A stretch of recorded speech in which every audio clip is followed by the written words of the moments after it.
Microsoft Flight Simulator on PC now has huge performance improvements.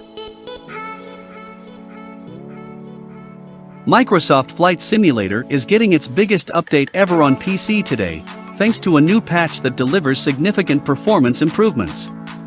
The game has been notoriously demanding since its launch last year, but the team behind the simulator has been focusing heavily on improving its CPU and memory usage.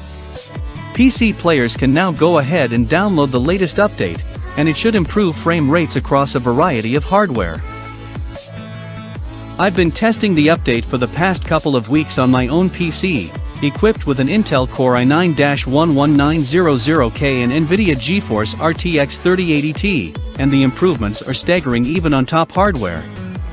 I use Microsoft Flight Simulator for benchmarks during our GPU reviews, and in the same section flying across Seattle, my frame rate has gone from an average of 45 frames per second all the way up to 68 frames per second. That's more than a 50% leap with ultra settings enabled at 1440p.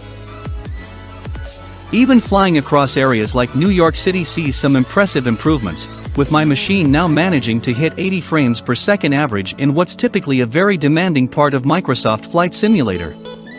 The improvements are so surprising that I've had to double and triple check my settings to make sure I was actually running at ultra on everything. Overall, the game now feels a lot smoother with less random FPS drops than before. It should also be a lot more playable on a wider range of hardware as a result. Asobo, the developer of Microsoft Flight Simulator, demonstrated the game running on an older system with an Intel Core i7-9700K and an RTX 2060 Super earlier this month.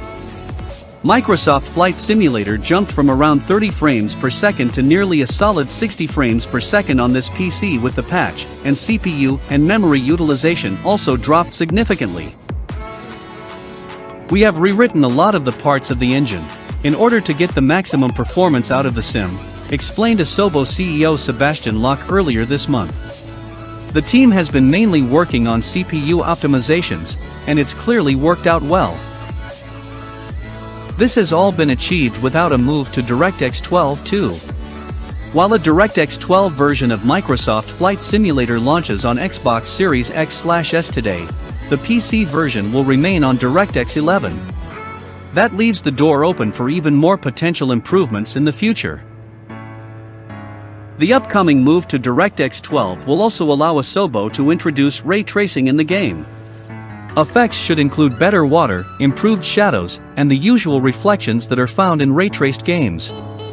Asobo has not yet confirmed when Microsoft Flight Simulator will move to DirectX 12 on PC.